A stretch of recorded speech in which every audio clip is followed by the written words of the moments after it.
যদি কখনো আপনি আপনার লাইফে কষ্ট পান, এটা যে কোনো ওয়েতে হতে পারে, যে কোনোভাবে এই কষ্ট হতে পারে। আমরা কিন্তু অনেক সময় কষ্ট পাই জীবনে। কষ্ট প্রিয় ভাইরা আমরা পাই কি পাই না? পাই। মনে করেন আমার আব্বা মরে গেছে ফর এক্সাম্পল, অথবা আপনার কোনো সম্পর্ক কারোর সাথে ছিল, বন্ধুত্বের সম্পর্ক হতে পারে, যে কোনো রিলেশনশিপ হতে পারে, কষ্ট আমরা পাই। তো অনেক সময় দেখা যায় যে আমরা এত বেশি কষ্ট পাই যে আমরা ভেঙে পড়ি, আমাদের কিছু করার থাকে না, কেউ যে মোটিভেট করবে এরকম কাউকে পাওয়া যায় না। এজন্য কষ্ট পেলে কি করণীয় আছে, কি করলে কষ্ট কমবে, আজকে আমরা এই বিষয়ে কথা বলবো। সকলে শুনবেন তো ইনশাআল্লাহ? কষ্ট দূর করতে আপনি সব সময় ইসলামিক ওয়েতে 5টা টিপস অ্যাপ্লাই করবেন। যদি বলেন কয়টা টিপস? আমি আপনাকে মোটিভেট করার জন্য বলছি, 5টা টিপস যদি কেউ কষ্ট পাওয়ার পরে অ্যাপ্লাই করে, আশা করা যায় তার জীবনে আর কোনো কষ্ট থাকবে না। সকলেই বলেন ইনশাআল্লাহ। 1 নাম্বার, যদি কখনো কোনো কষ্ট পান, এটা যে কোনোভাবেই হতে পারে।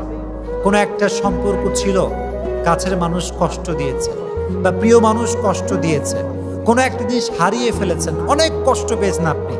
প্রথমে আপনি যে কাজটা করবেন সেটা হচ্ছে you have to put your trust on your Lord.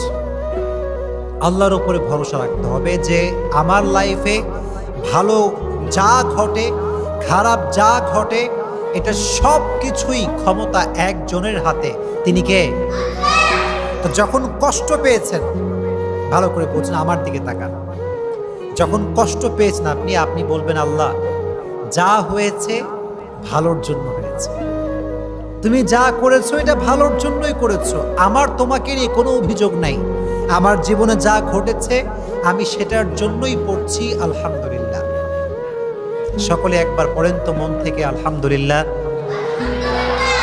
Put your trust on your lord. আল্লাহর উপরে বিশ্বাস করেন যে আল্লাহ আমার জীবনে যা তুমি ঘটাবা এটা নেওয়ার জন্য আমি প্রস্তুত, এটা আমি মন থেকে মেনে নিলাম। দেখবেন আপনার ভালো মন্দ সব কিছু যখন আপনি আল্লাহর উপরে ছেড়ে দিবেন যে আল্লাহ যা করেছে ভালোর জন্যই করেছে, দেখবেন যে আপনার যেই পেইন, আপনার যে কষ্ট, এটা অটোমেটিক্যালি হালকা হয়ে যাবে। সুবহানাল্লাহ পড়েন। আল্লাহর উপরে বিশ্বাস সকলে রেখে চলবেন তো ইনশাআল্লাহ। 1 নাম্বার। 2 নাম্বার যে কাজটি কষ্ট পেলে করবেন সেটি হচ্ছে keep your self busy. Keep your self busy. নিজেকে ব্যস্ত রাখেন।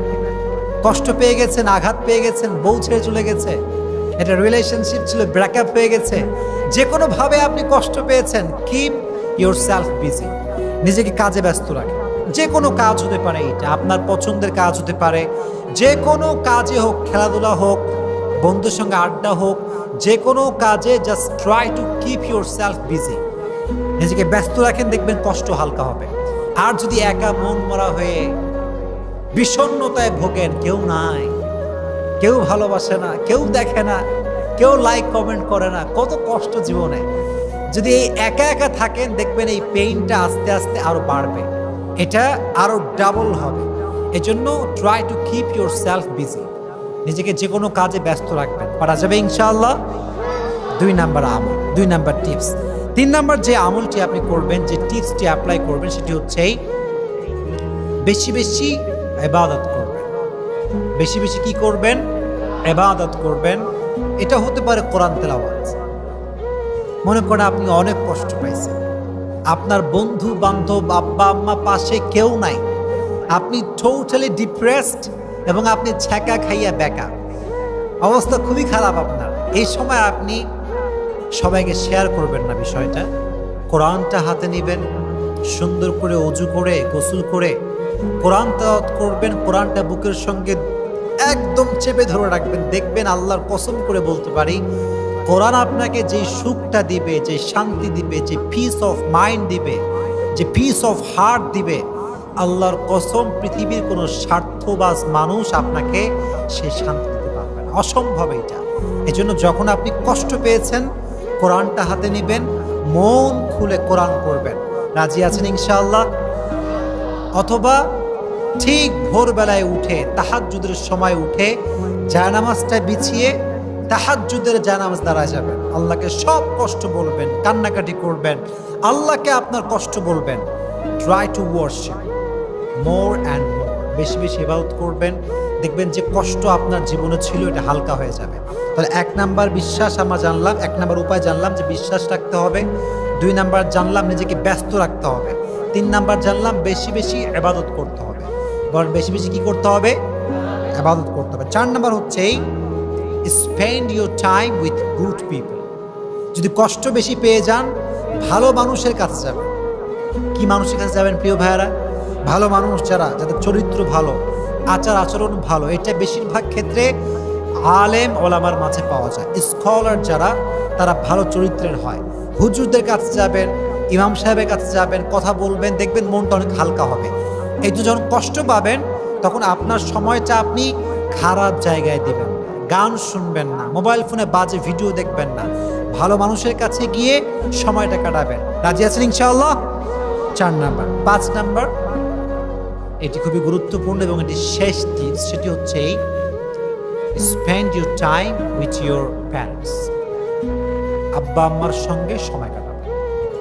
অনেকে দেখা যায় যে পৃথিবীর সবার সঙ্গে সে সময় কাটায়, কিন্তু আব্বা আম্মাকে একটা মুহূর্ত সময় দেয় না। এরকম লোক বাংলাদেশে আছে না নাই? অনেক আছে। মনে করে যে আমার বন্ধু আপন, অমুক আপন, তমুক আপন। বিশ্বাস করেন, বিপদে পড়লে আব্বা আম্মার চাইতে আপন পৃথিবী তার কাউকে পাওয়া যায় না। কথা বলেন ঠিক কিনা? আব্বা আম্মা সবচেয়ে বেশি আপন। এই জন্য কষ্ট পেলে আব্বা আম্মার সঙ্গে শেয়ার করবেন, আব্বা আম্মাকে বলবেন, আব্বা আম্মার সঙ্গে আপনার টাইম স্পেন্ড করবেন, দেখবেন আপনার কষ্ট হালকা হয়ে যাবে। তো আল্লাহ যেন আমাদের সবাইকে এই কাজগুলো মানা এবং বোঝার এবং আমল করার তৌফিক দান করে। আমরা সকলেই পড়ি আমিন।